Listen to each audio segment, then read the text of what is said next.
Combustion.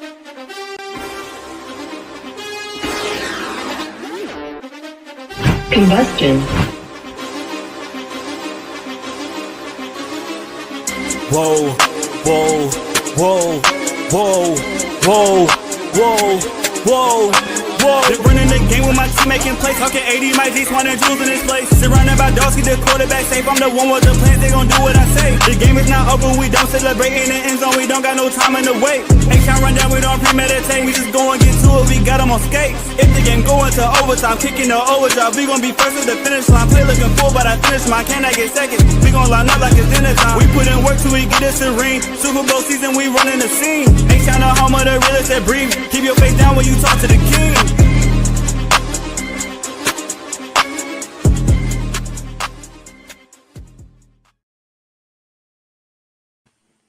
What up, what up, what up? Welcome back to another episode of the H-Town Rundown. This is your boy AD, and I got my co-host in the building. We got Clayton. We got Jules in the building. What up, fellas? How y'all doing on this wonderful Saturday evening, Saturday night? What's going on, Triple? Bless, man. Go Cougs. Go Cougs. Yeah. Do it for Samson.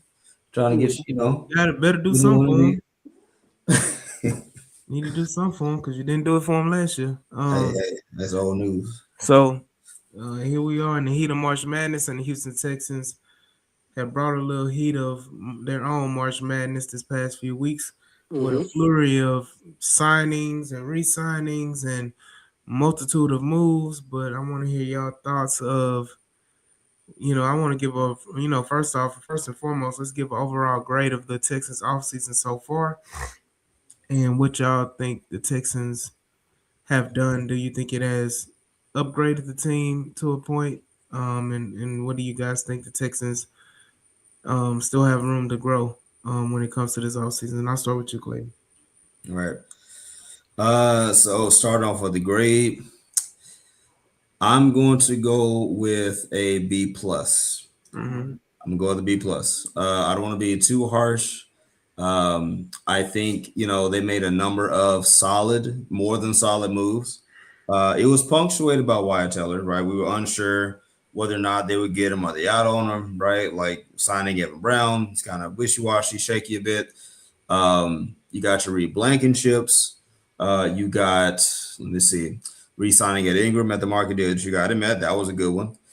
Braden Smith, weakening the Colts and bringing him in for your O-line. So I think all things considered, Caserio stayed true to form. He got his deals every single time.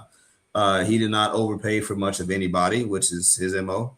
That's why I just think, he did a lot of stuff. He re-signed a lot of guys, beating potatoes moves, revamped the O-line, like you said. I still don't think we're done yet.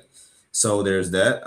But as far as could you start 2026 with this O-line and this team right now and be improved? Absolutely. So for that, I give it a B plus. Also, shout out Demo, no longer Sonic and Knuckles. Now he's going to be Woody and Buzz. So there you go.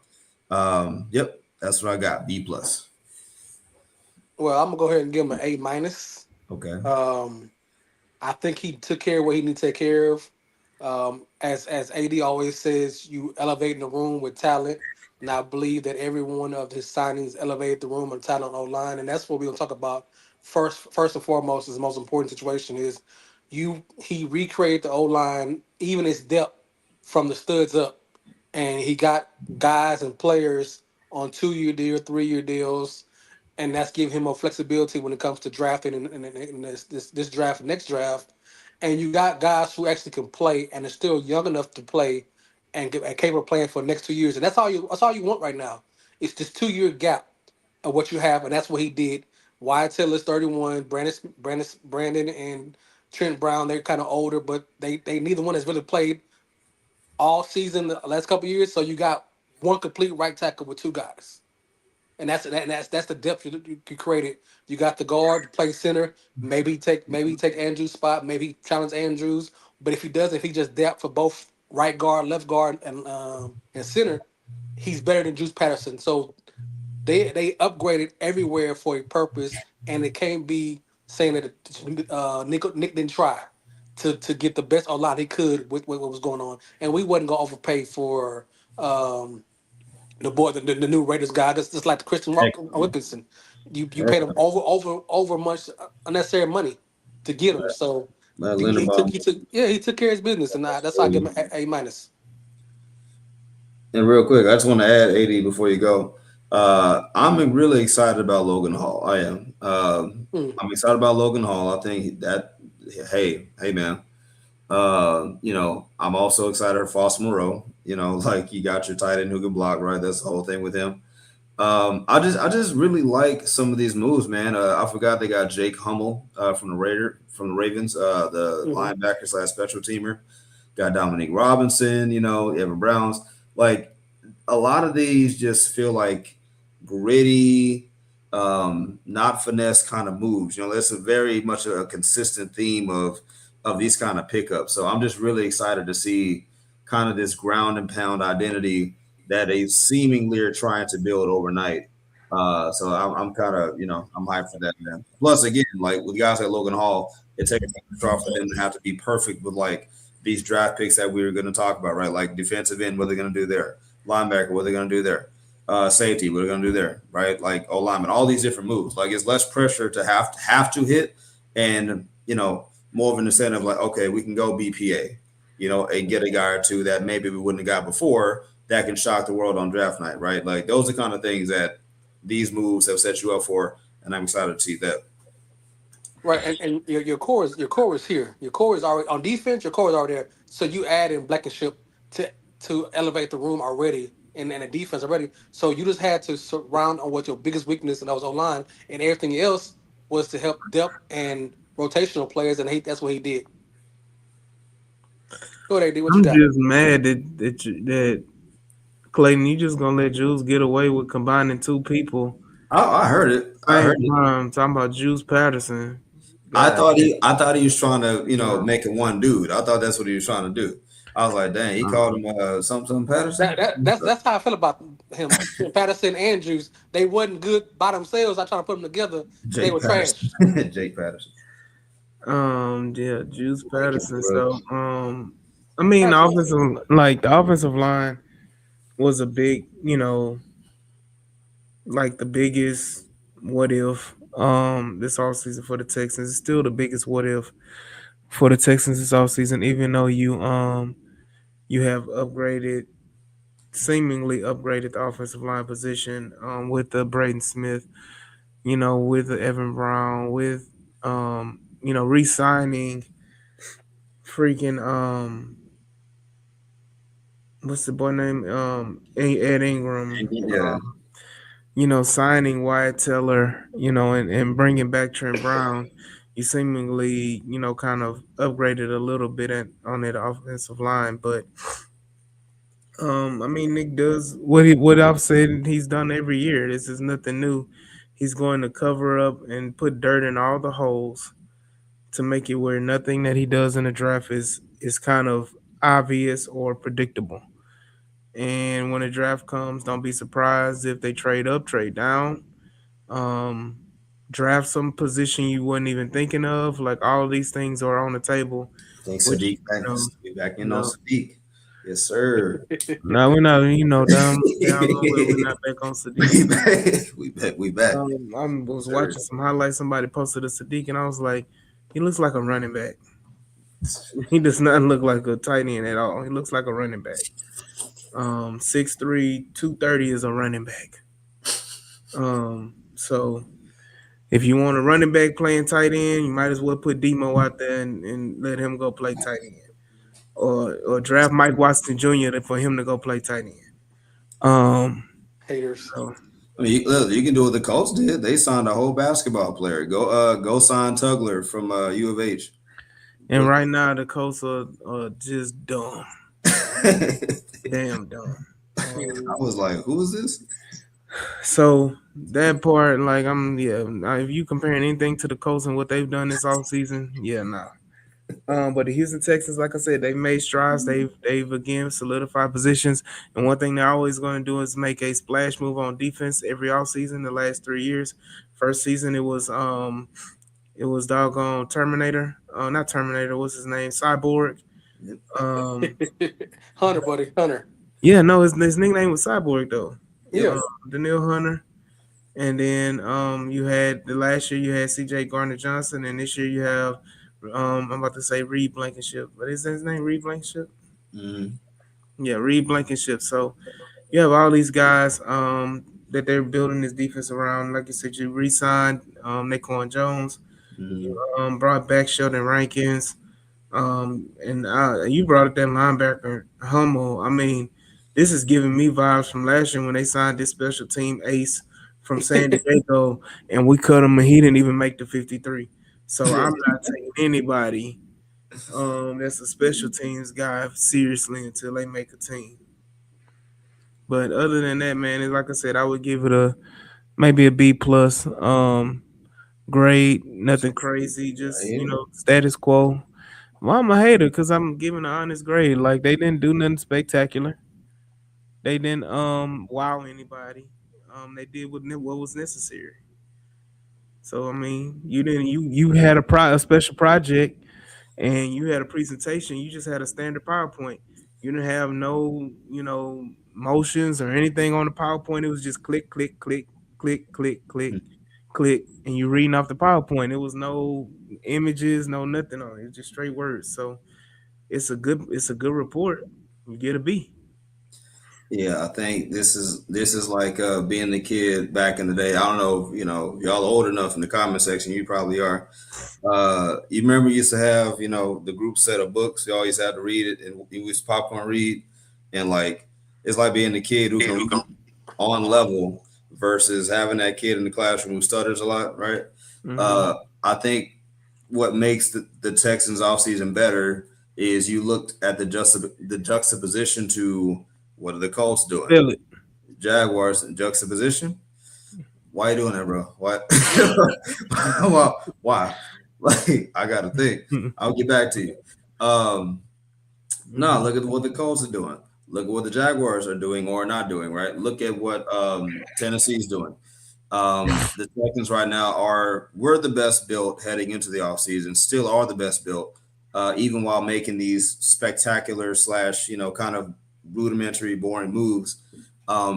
They have done a good job to make sure, like you said, AD, that the bottom didn't fall out, right? They're not starting backwards. Like at worst, they are what they were last year. At best, they are incrementally better, which means a lot by the percentages.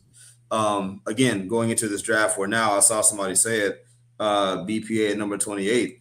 That's kind of my thing now. Like they're positioning themselves to be able to bring in these impact playmakers that aren't expected to be great right now, right? They don't have to have that pressure, that freedom. They're able to they can play free, right? To use a cliche. And that's how you can really kind of get pushed over the top, right? When you get these young guys in, whether new O lineman or tight end or another running back, who knows? But guys who can truly play make on top of the moves already made, like, the Texans are well positioned, man. Like we said it going into this offseason, they did not need that much. And it was really just one side of the ball. If they can hit on just the one side of the ball, and of course, if the defense stays healthy, you're talking about a conference championship. Like I'm about 85% confident they're an offense away from getting there as just as your floor almost. Anything else is extra, but I'm that confident. They just got to keep on pushing and not be complacent. And I wouldn't be surprised to see some moves at the trade deadline too. Like depending on what happens. As long as they don't draft the boy from Texas A&M at 28, I'm fine. DeSantis.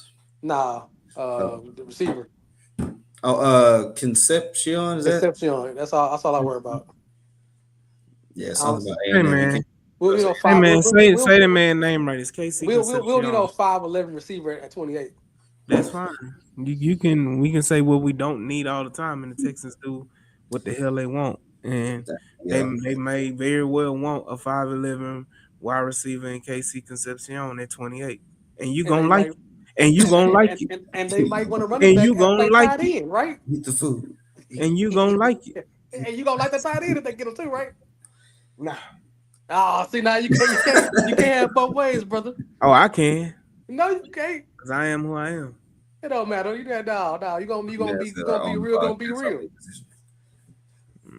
So, Eli but Stowers. Let's get Eli Stowers. Let's make it Yeah, I happen. ain't mind him. But like I said, I just think the overall the free agency class has put everybody on notice that hey, we're going for it. There ain't gonna be no more excuses.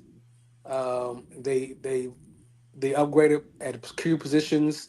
We at safety was all talk about safety. We thought, hey, I thought Reed was gonna be back, and he proved that hey they want to upgrade it at safety.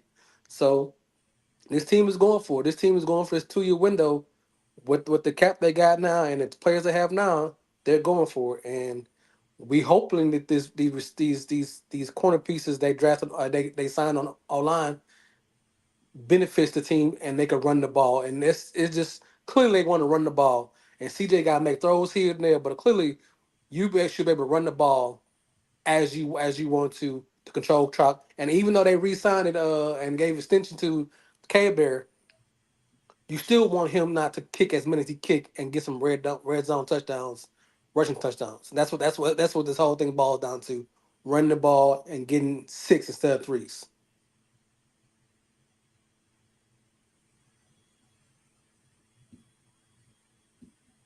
Okay, I guess I keep talking. You No, got it. did Clayton freeze? No, I'm here. I didn't want to dominate the conversation. Yeah, I mean it's on CJ running back, but it's also on Nick Haley and the receivers on his offensive system going forward of being healthy, being on time, being running routes. It's on the whole offense. Listen, okay, so right. Look, man, I'm gonna go to what Colin Cowherd said a long time ago about CJ when he comped him to Jared Goff. And Jared Goff was at his most effective when he was able to lean on play action, a lot of deception. Jamar Gibbs when he had Todd Gurley, right? Like when you're able to build around Jared Goff, you did not have to over depend on him, right? And it doesn't not to disrespect and say Goff is a scrub, no, but like I use that comp for a reason that Colin said because you look at CJ and what did we learn? Probably right now it's not best to put it all on CJ's shoulders because for one reason or the other, it just wasn't what it was supposed to be. So now what they're doing is it looks like they are building this roster out to where CJ has no choice but to succeed because he's being asked to do less. I personally think CJ should not throw the ball more than let's say 25 to 30 times a game.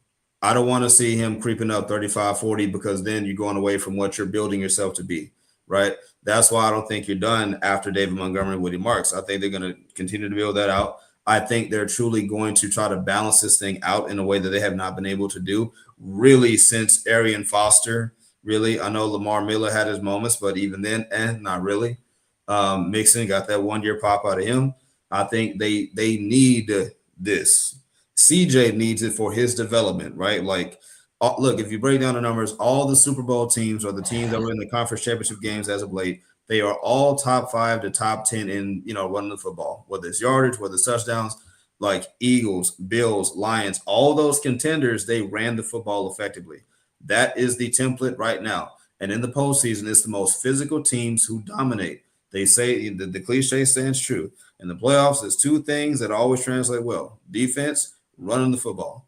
You had one of those things last year. Now, ideally, trying to go 2 for 2. Everything else is gravy. And as long as CJ Stroud comes back sharp and understands I don't have to be Superman all the time, right? Like that bodes well for the team. You don't want any quarterback thinking that I got to be the guy all the time. You lose that way.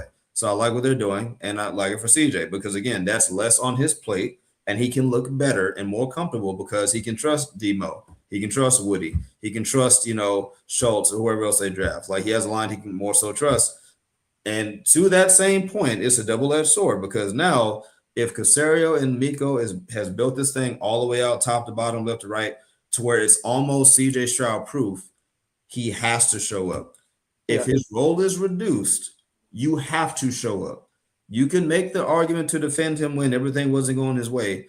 This is the most active Casario has been in terms of like the offensive line, like since he's been here, right? Consecutively with quality moves combined with budgeting and all this stuff and future moves. This is it. Casario's responded. D'Amico's responded. It is time for CJ Stroud to respond with a reduced workload. If he can, I like where they're going to go. If we see, and I'm talking about early in the season, if we see any bit of continued regression or that kind of mental waywardness that he does or that he's known for now, is going to be a problem. And I wouldn't be shocked if like they don't throw away 2026 trying to wait on him to refigure things out, which that's way down the line. But I'm saying that's where we are right now. But I'm hopeful because CJ is being asked to do less by the way it's being built out. So, you know. Just not to go not deep in this conversation. CJ was never built to carry the load by itself, and the running game was not there at all through most of the season. You had enough talent to get past, but when you go into playoffs, you're going against playoff teams, and all factor of the game has to show up. The running game has not showed up for this team ever, Mm-mm. and that's what he addressed it. And Mm-mm. that's what you want. Less responsibility, less thing is, but because you're asking the running game to actually show up. Mm-hmm. You're asking the old line to actually do their job and run the ball. That's it. So it's some CJ, but you're asking the running backs to actually have holes. You're asking the old line to actually open holes. You're Mm-hmm. asking to get the tough yards. Well, we don't have to do stover over. Well, we ain't gotta do these weird formations and this jumbo package just to run the ball for 3 yards. And rotating left guard. Precisely. So it was a and I want to keep talking about it. It was a first time OC, a new system, new players, everything is up. So we're gonna hope that Nick Casario did with his job and got some quality players because he always get players. This is the third year in a row, probably the fourth year in a row. He has revamped this O line every year since he's been here. Can we say that the names on the back of the jersey are the best quality players he had, other than having Tunsil here that he's brought Absolutely. in? You Most can say that accomplished. Yeah. most accomplished. So, given the most talented players he got in, you hoping this team can block and run. So we should be so an A plus or A minus or a B plus should be standard for everybody, and that's Mm-hmm. the goal.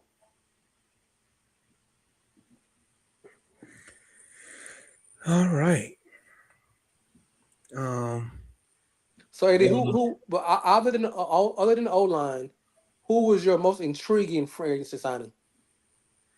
outside of offensive line, Yeah, if you had to pick somebody other than O line, that we signed as a free agent or re-signed. either one. I mean, it wasn't much outside offensive line. Just go ahead and read Blankenship. Okay. What does he bring to this already elite defense that you think that, as he said, D'Amico called him personally and say he wanted him? He brings more stability. He brings more um More IQ.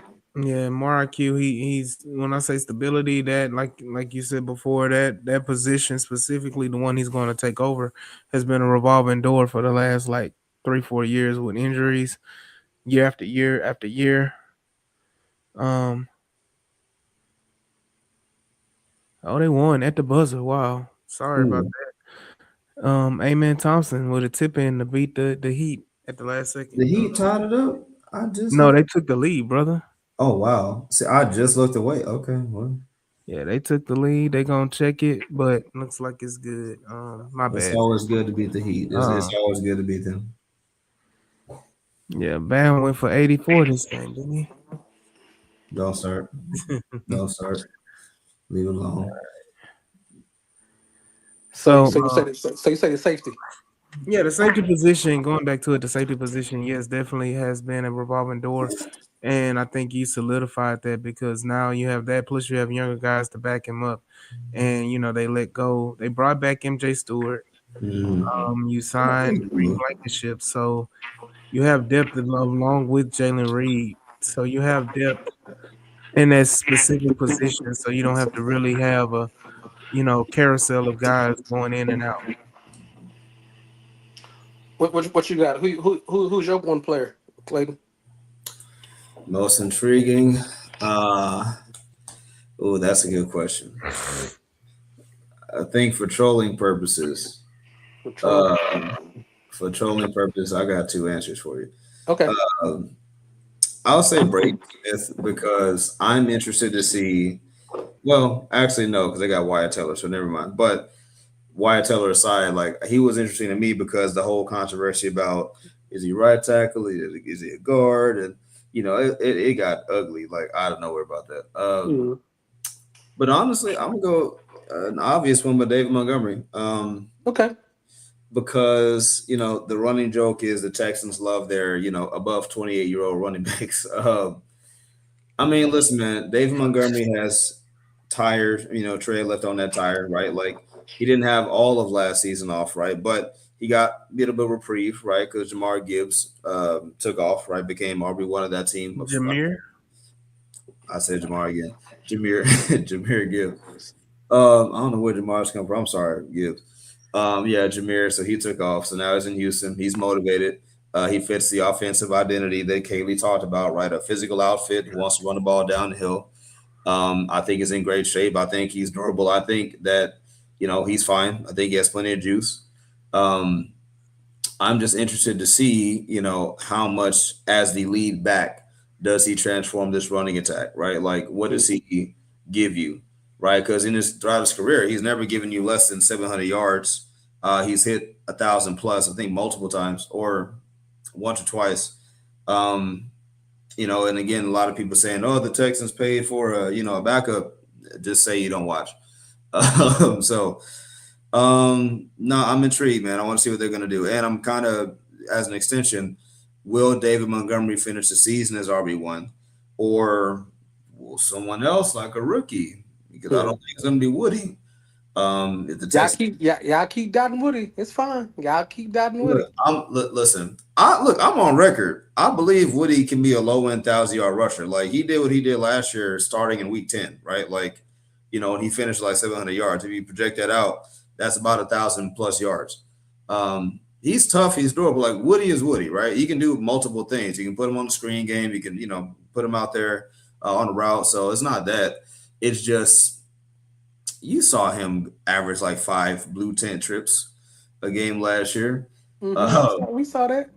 So it is what it is. But no, but that's what I like though. Like I like the competition. Like, listen, if you feel like the team is wrong for bringing in Montgomery and bringing a rookie, okay, prove it. Like because Casario already said this. He said the players decide who plays, right? The players decide the depth chart. That's what I think. I think you got Dave Montgomery, Woody Marks, and a rookie. Hey, y'all organize the depth chart. Y'all go. I don't think this is not the season for there to be predetermined spots, unless, like, of course, it's the obvious ones. But in certain key positions, it's like, hey, man, listen, like, best player wins, right? Because we want to get to the Super Bowl. The best ones should win in that situation, and everybody should be on board, right? So that's what I said, Demo, because he has the right attitude. He's the exact kind of player that I would want running the ball. And again, it allows you to still build for the future at the same time. So listen, I just want a running attack that's not 32nd in the NFL any category. Like, can we not be bottom ranked in running the ball? Like, can we not be bottom ranked in short yardage / red zone offense? Can we not like? Hey, that's my biggest thing, and that goes to who I like. I like the tight end from the Saints, I guess. Foster? Yes, I think he's the blocking tight end we need that can catch. He can eliminate the jumbo package with Jeff Fisher because you actually have an option that you can actually have the lineman there, the tight end there, and if the play is open, you can develop a play that have him go out. He can hit it up and flat, other than having Fletcher there being your extra O lineman. I like the fact that it's continuing with the situation of running the ball because you have a guy who can actually block and block well for a tight end situation that we didn't have, and it puts Brevin Joyner on notice or on the third on the depth on the top one more on down as the third tight end because having two pass catching tight ends and neither one can block very well. It didn't sit well with me. So it goes to identity of what this team is trying to do and the flexibility this team has. And as AD always says, raise the root of any position. He raises the talent level of that position and gives the O line and the OC more power, more explosiveness to be a functioning. And it's all we'll keep saying the last couple of years. We just want a functioning offense. And I think this is that move makes you a little more functional with the extension of all the restructure of Schultz. Mhm. And I like the guard center combination guy. I like him. He can push Jake, You talking or he about can be Edge? great depth. I like the pick. You talking Yeah, about Edge? Jake Andrews is a great depth piece. Um, We're you gonna see. know, I told y'all before. I think they like Jake, and now you got Ed on one side, and you got right on the side. I think you can. They might roll with him like that. you can like, but do they love him? Hey, everybody kept saying they wanted Mays and rumors this. They didn't even touch center. Yeah, If I they think. wanted center, they could sign a center. I mean, it was only two centers signed. They signed a center. They really signed guard center. But if you wanted a bona fide starter, if they wanted to, they could have started it because the money that was there for them. Yeah, but what do they prioritize it? That's why I'm saying I believe they like Jake as it. We might not like Jake as it, but they might like Jake as it because We'll like I see. said, I'm saying if they really wanted Jake not to be a starter, they could have paid. There There's was two. only one. There was only one player that they could have signed for Jake There was not to three of be a them. starter. They $10 million.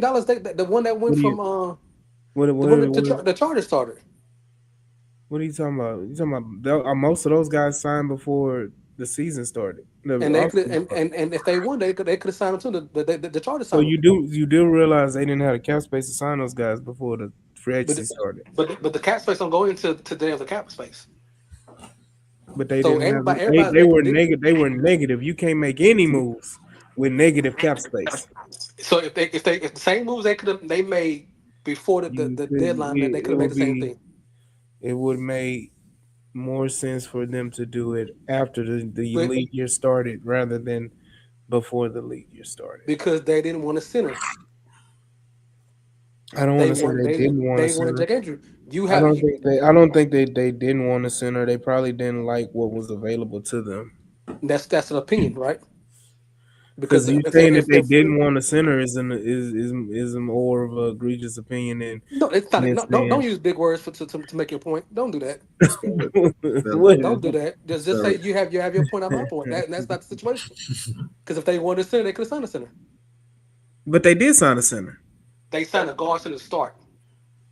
You know Evan Brown is more of a center than a guard. He only played guard out But of necessity. his salary is a depth player that can push him. If they wanted a starting center, they could have started. They could have signed a dark What's starting center. what if the plan is Point to blank. draft a center? But point blank, no, don't add that conversation to what we're talking right now, Ad. Don't stop doing that. Just on the conversation, you want your point of you don't like Jake Andrews. We know that you don't like Jake Andrews. You want them to do another center. That's your always been your point. My point was simply if they wanted somebody to be a bona fide starter, they had the money to do so. And all I'm gonna keep saying is, and I've always said it, I don't know in the room, but it seems like they like Jake Andrews. Thank you, Rodney.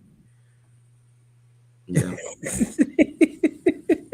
No, but that's not the point that he's trying to make. He trying to change the conversation for himself. Don't do that. Nah. No, but at the end of the day, like it is what it is when it comes to Jake Andrews. So, like, you're not gonna die with behind Jake Andrews. Jake Andrews was solid. He played well enough to garner, you know, not just being thrown in the trash slash, as far as last year. Same with Ed Ingram. Ed Ingram played well enough to garner a resign, a new contract. So Trent Brown played well enough to garner a resign, a new contract. So you go down the list. So all of these things are plausible that Jake Andrews played well enough to not get, put in the back door and put in the back, back of the classroom. So um Connor, who is Connor? Why we have so many with Connor? What happened with Connor Lou? He's I think he's one of the youngest guards, youngest centers in the league, and he actually is a good piece to maybe target, in So the late third round, maybe early fourth round, because he's so young that So he this. can be a center next year if they don't resign Jake Andrews. He can actually learn, and he actually is a big frame body, and So since this. So he's somebody you can draft now and be ready to set the year afterwards. So the streets tell me with Connor Lew, allegedly he's supposed to be the best, most high IQ, high ceiling center in the draft coming up. He did tear his ACL. I want to say, Mm-hmm. I think late Oh, he last. right. He right up the Texans alley then. Yeah. So honestly, yeah. So you can stash him. Like you can Right. get him, mid round, stash him, Mm-hmm. let him heal up, and if he is that guy, then hey, run him next year. You really don't need a Connor Lew right now, and you can again still draft multiple O linemen even with him. So, um, funny enough, that's absolutely what Casario would do because he did it with Stingley. He Mm-hmm. did it with a bunch of dudes fresh off an injury, but saying he'll heal up, he'll be all right. So And Connor Lewis on the kind of the prototypical size we all been looking for. Correct. He's 6'4", 6'3", 310. Probably one of the biggest centers in the draft coming up. So we'll see. All of those things. So I mean, it is what it is. So because apparently Jake Andrews played with one leg this past year, so he may be better than what we think. They said I he mean, was Captain Hook out there with I mean, one with a pig leg. if you give him a left guard to play the same position, the same player the whole year, he might be better instead of rotating like they did last year. Yeah, I'm not a proponent that the guard should make the center better. I'm a proponent that the center should make the guard better. But you don't want my thoughts on Pregnon Text. I'm just being honest with you. Oh, here we go. Why are you being such a hater on people like? Why you have such dire on certain players that you don't want? Hold on. First of all, he asked our thoughts on Pregnon. We know everybody who hope on this podcast know your Obviously, thoughts. he does not. Well, everybody If else he's do. asking, Everybody else do. but if he's asking, he needs clarification. Pregnon is overrated He and didn't will ask be you specifically. overdrafted. He I'm asked, he giving. asked, he asked the He has podcast. he has the podcast, and we can go round by round. We can go person by person, and I will start first. Because I know you, because you gonna downplay him. Clayton is in love with Pregnon, but I'm telling you this right now: Pregnon will be potentially a third round draft pick, and everybody will be shocked shitless. Yeah, I see him going late second round. Late second, third, sixth, seven. You always gotta add a little extra sauce to it, sir. Go ahead, Clayton. What's your thoughts on Pregnon? man, listen, bro. All I know is I keep seeing Pregnon mocked to the Texans. I know he comes equipped with a lot of accolades, right? Like top guards in the country type stuff. I gotta. So and listen, I like many. I'm kind of gun shy over, over prioritizing a guard early after the whole Kenyon Green fiasco, right? And I know, Fear, guys. Can't live with fear. listen, I know. But like I said, you're in a situation where if you draft a guy, look, you hope you hit, whether it's Pregnon, DeSantis, regardless, you want to hit, but you're under less pressure for that player to have to hit immediately, right? Like he can develop, like if you, heck, even if you ran back the Kenyon Green thing, you can put him in a much healthier environment now to learn, develop, stay behind a guy like Wyatt, pick up the game, right? Not feel like you got to start early, work on your body, stuff like that. So I feel like even if they did go Pregnon route, he comes with some, with some accolades. But again, you're in the NFL now, you starting at zero. But you have a Wyatt Teller, you have an Evan Brown, you have an Ed Ingram, you got all those interior guys to lean on and learn from in a non-toxic environment where everybody's hungry and motivated. So, I think they got the culture. I think Pregnon is one of your, most accomplished options to get. You can definitely pick worse than Pregnon, but I think he's about right. I think, late second, third, something like that. Good to go. I would not try to reach on Pregnon. Let's not get that twisted. I'm not saying trade up to get him. I'm saying if you've already made a pick or two and he's still on the board, then yeah, I'm snatching him, right? At 59? Huh? At 59? What is that? That's your third one, right? It's your second round pick. Yeah, it's your second. Oh yeah, if he's there at bottom of the second, I'd grab Pregnon. Okay. So go ahead, Jules, because I got a comment and I need it to make sense to me. But go ahead.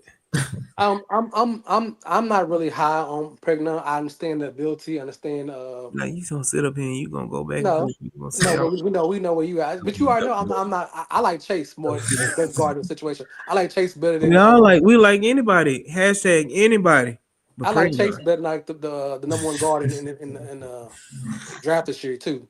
Chase is my guy. I understand the idea. I think with this team he can learn, but he like I said mid second round if they get him, cool. I just don't. I don't think he's talented as people think he is. Because he's not. And now I'm gonna make this point. Let's rewind the tape and let's make some sense of it all. Pregnon is 25, going on 26 years old. Manuel Pregnon is 25, going on 26 years old. You're going to draft a 25, going on 26-year-old guard when you just signed 31-year-old guard to a 2-year contract, and you just signed a 29-year-old guard, 28-year-old guard, I'm sorry, to a 3-year contract. You're going to sit up here and draft a 25, going on 26-year-old guard to basically redshirt Correct. and expect the 26 going on 27-year-old guard to come in as a brand new quote unquote not realistic rookie, but a rookie to come and play his first NFL snaps of football when he's 26, 27 years old. Does that sound logical to anybody? So let me ask you a question. If just him as a prospect, how do you feel him as a prospect? Not a Texan prospect, but a He do- prospect. he's as a prospect, he dominated as a 25-year-old player against 18-year-olds. 18, 19-year-old players, he was dominant. Isn't that what you're supposed to do? And then there were times where he had the lazy trait, the Titus Howard trait, Uh-oh. where he wasn't The Ed Ingram as traits. the who? The Ed Ingram traits. Yeah. You know, again, Pregnon is shouldn't be a priority, and I think people should start crossing Pregnon off the list. It doesn't make sense. Basantis makes a little more sense. Basantis is what, 20, 21? Hmm. So even if he sits a year, he's going to be coming back to start the next year as a 22, 23-year-old. Like Pregnon at 25 is like, that's just, you're setting yourself up for danger. And then let's say you do draft Pregnon, and when he finally does play, oh no, we can't draft guards. Here we go. He's the next Kenyon Green all over again because the guy is not the guy. Right. Um, you know, for me personally, I always and NIL has hurt this, and COVID really hurt this. And I think since COVID we're getting past the COVID year players, um, players that are 24, 25, 26 years old coming into the draft as rookies shouldn't be something that you would want to hang your hat on. I would try to stay far away from those guys because if you're 24, 25 years old, why couldn't you have come out when you were 23? Mm-hmm. Why couldn't you have come out when you were 22? You telling me you stayed in college for 6, 7 years and you just now trying to get into the NFL draft? Like what? Like I understand NFL money is nice, but you weren't good enough a couple years ago. So and then Proctor is another one Brandon brings up. Proctor is a developmental guy, but Proctor's young. Proctor's only 20, 21. So you know, it is what it is. But I'm not drafting a guy in the first or second round to. Again, D'Amico Ryans has said it. Nick Casario said it. When we draft guys in the first, second, potentially even third round, you expect them to play. So if you're going to draft a Pregnon, and unfortunately that goes against us drafting Basantis. But if Yeah, you draft it does. one of those guys in the first round or second round, you're expecting them to play, and so you might as well cross them off the board. Yeah, Uh, I you did it know, on my last mock draft. I crossed Asante out, Pregnon out, your guy Max out. I kind of yeah. crossed up all those guys out to the late second or third round picks. And the thing about it, you may can get away with Max the tackle because Max the tackle literally is going to be playing behind two injury prone tackles that haven't played full seasons in the last 5 years. So So before we jump on that one, let me ask you a question. If they draft a tackle, What happens to Blake Fisher? Hold on. Let me see. Let me think about it for a second. Because right now, if you check It's- Let Orleans.com, me think about it for a second. What he's the happens? backup. He's the What backup hap- left tackle. So what happens to Blake Fisher? He gone. He Okay. yeah, gone. yeah. Uh, Listen, hey, bro. When Juice got traded, I said, "Oh yeah, no, Casario serious. Like, so, he getting him up out of there, man." but again, like I said, man, we with the polarizing topic is the offensive line, um, and the moves that they're making. But again, like yes, you would want to draft another guard, another tackle. You want to draft these guys, but start looking at the guys in the 6, 7 round. Go look at the Bells from Miami. Go look at the Crownovers from A&M that you can get in a later draft, who are developmental project guys that you can stash as depth and potentially, Hmm. find ways for those guys to see the field next year, year after, and build your team, build your team up, or go look at guards like a Keelan Rutledge, or guys that you get later in the draft that you're not specifically forced to play. Rutledge could be your next center. They could draft him to be the next center. Yeah. What the boy from A&M tackle Crowder? That's what I just said. Oh, I think it's somebody else. My bad. No, I said Bell from Miami and Crownover from A&M later in the draft. You can get them in the Mhm. fifth, sixth, seventh round, and you can draft those guys to be your future tackle in the future. You can honestly, those guys give me what's the guy that played tackle for the Texans, opposite of Dwayne Brown, that tore both his quads at the same Oh, time. Derek Newton. Derek Newton. Yeah, yeah. Those guys can be your Derek Newton, where you go Mm. and you find a quality right tackle in the late rounds and be your Derek Newton. So since we are translated to the draft and mock draft situation, what is your pick? What is your ideal pick for 28? And let's go around the table. If they Start don't with trade Clayton. down and they Start have with to pick at 28. Clayton, go. I'm sorry. Ask the question again. I say if since we talking about the draft and we are Mhm. kind of put a bow on the free agency Okay. at 28. If you had to draft at Mhm. 28 and you Yeah. can't trade up and you can't trade down, who you pick at 28 with the free agency moves they made and how the team is constructed right now? Who you pick at 28? Oh my goodness. And in this scenario, can anybody slide, or we just all can just chaos on the board? Go ahead, man. Your dream guy, whoever you want. You Shoot. know who the hell it is. No, no, no, no, no, no, Let the no, no, man no, speak. Let the man no, speak. no. Brandon beat me to it. I was going to say if Peter Woods fell to 28, go ahead and grab him. Either Peter Woods or I'm not gonna say Sadiq. Yeah, I think I'm gonna just stay on Peter Woods. I think with the moves you made, you supercharge that strength. I think you go D tackle, BPA. If somebody falls to you like that, hey, take the plunge, man. I don't think you need to go O line in round one. I don't think you do. Not Mm. at 28. Because 28 is too close to a second rounder anyway. So I might as well just get BPA on defense and then backdoor that with something else. You didn't ask that, but that's kind of my mentality. So I'm looking for the sliders. I'm looking for the Peter Woodses. I wouldn't go. What's the safety I keep hearing? Thieneman. I wouldn't go. No, because we already got Reed. But still, it just opens the door. But yeah, give me P Woods. If he falls, that's my guy. Okay, what you got, AD? Um, 80 is trying to proactively find a way to hate. You trying just trying to find. no. No, man, at the end of the day, like it is what it is. I wouldn't be surprised with anything. Who would I want them to draft? I mean, I don't have a preference. Honestly, I would want them to trade down at this point and garner more But if you garner had more to, picks. but if you had to pick at 28, who you pick? Shit, we talked about him at the beginning. KC Concepcion.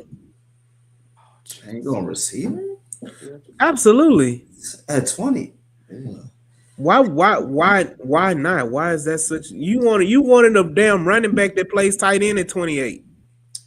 What? First of all, be the best. Well, arguably, that's what I'm saying. We need at least a tight end. There you go, doggone it. We at least need dynamic. A But we wide don't we receiver. don't need a receiver when we first of all you have one receiver that's coming off a devastating injury. You don't know what he's going to be.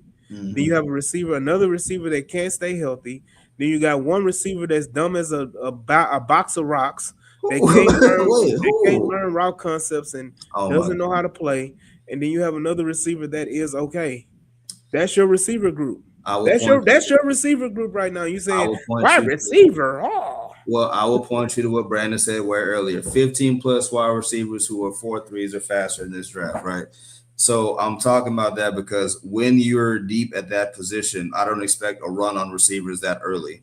So I'm thinking I wouldn't have to go receiver. If I would be, it wouldn't be a 28.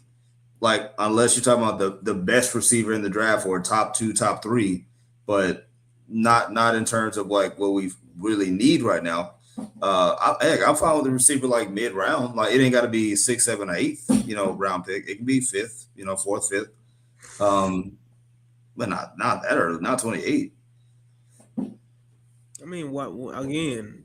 An explosive guy who can add talent to the return game, who's a great returner, who's an explosive receiver when he's on the field. He knows how to separate, he knows how to get open. Talent is talent. You need talent in the room because eventually this is Tank Dell's last year under contract. You don't think they're gonna extend him? What if Tank Dell go out there and get 1,000 yards? They will, but if No, Tank I'm Dell talking look about like a proactive.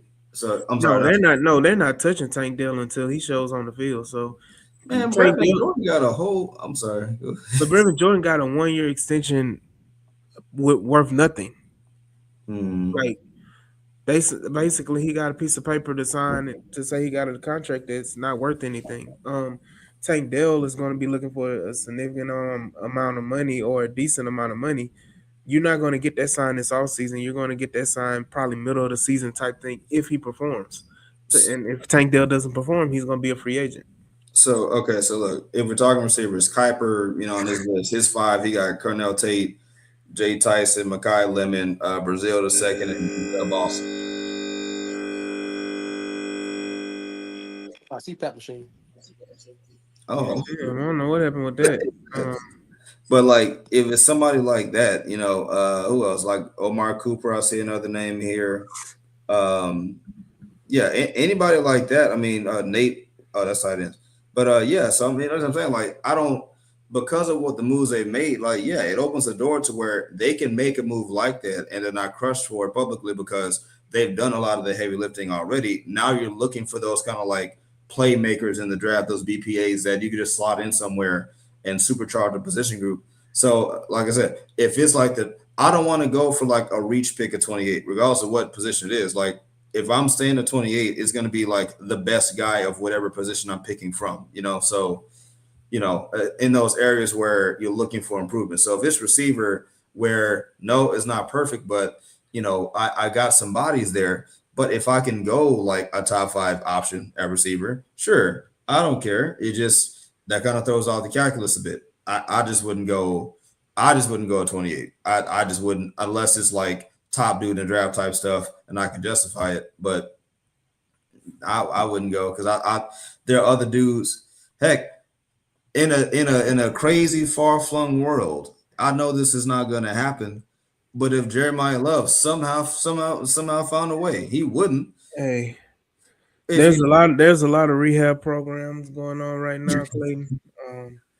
You'll be more than happy. I'll be more than happy to provide that information for you. But yeah, Jeremiah Love is not going to be there. I said if I said So, because, if so, it's word fifth, here's my question with KC. With the system being as it is, and we've all heard the ex NFL receivers who play in the system saying that it takes a year or two to get the system correct. Can you see KC being an intimate starter with the system that we have now? yeah, Why? because he has. I feel like he can do something that right now I know that Jalen Noel can't do, and he does something that. bro, do you have like some insider trading information about no, bro? Because What do you mean? What has Noel done No, no, other no, no, no, than no, no, no, no, no. Let's like? let's let's let's let's stay on the Cause draft. I got 5 minutes, man.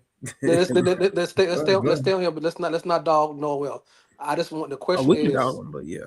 no. The question is with the struggles of every receiver who's played in that system says it's a hard system to learn. You asking a rookie who's probably the So fourth best I receiver, who's so probably I'll the fourth be best receiver in the draft to pick 28. You don't think that's a reach with the system we no, have now? no. So the reason why I say it is because the things that the Texans would ask him to do is something that he was already doing at A&M and NC State, which is get open. At the end of the day, the reason why the system is hard is because it makes you think. It makes you find ways um to get open. Like it's options. So you have to think on the fly. So if this option is not going to be able to get you open, then this other option should get you open. Casey Concepcion has done that his year at A&M and his years at NC State. He gets open. He's not. He doesn't just have to run the route that's written down in front of him. He's an Mm-hmm. improviser. If you watch him return kicks in the return game, he's an improviser. If you watch him play in the open field, he's an improviser. That's something that Jalen knows. That's something that we don't know if Tank Dell still has at this moment. So where would you rank Concepcion as one of the best receivers prospects this year? I mean, I would rank him third. I don't have him as fourth. I would rank him third. I would say Carnell Tate, I would say Lemon, and then I would have Concepcion. So if he slips to 28, you don't think that's a reach? You think that's actually a steal at that situation? I don't think it's a steal. I think that's where he would be slotted. I don't think again it's what wide receiver draft is super heavy talented. Yeah, you have a lot of speed guys or whatever guys that run fast in the 40, but a lot of guys they aren't wiring on tape. So yes, I think that those three receivers would be first round receivers. You would have Tate go in the top 5, top 10. You would have Lemon go in that 10 to 15 range, and then you would have Casey Concepcion rounding out in the 20s. Okay. And if he wasn't an A&M guy, you have the same draft on him. Yeah, absolutely. If he still played in NC State, it would be the same thing. Okay. I just want to make sure you're fair. It's not a bias. So the thing about it's not a bias. I have A little bit. like I have It's a little bit. It's a little bit. it's only a little bit because I've seen them play more than I've seen others play. Okay. Like that's the only. If you want to be honest, that's the only bias I have. Like honestly, if like when it came to tight ends, like I was talking about on the space before, like everybody wants the fast, athletic, whatever tight end. The Texans have shown you year after year that ain't what they looking for. Everybody else wants the flashy. I remember this term when we had Deshaun Watson, the flashy QB, the flashy tight end. Everybody wants the flashy tight end. But the Texans want a blocking tight end who's going to be reliable in the pass game and is going to be able to get you the first down. That's what they Yeah. want. They want Jason Witten. They want Jason Witten. They want Jason Witten. That's what they want. All the fans want the flashy tight end. Running back. They've given you an idea of the type of running back that they want. They don't want a super speed guy. They don't want a burner. As much as we all want Devon Achane, more than likely it's never gotten is. But I mean, that's regardless of the point that I'm bringing it up because that's been a topic. I mean, I could have said Jameer Gibbs if he was a free agent or thought about trading it, but like those type of guys is not who they want. They want. Don't. So at the end of the day, and then Cytek saying we need a slot who can emulate Wes Welker in the New England system.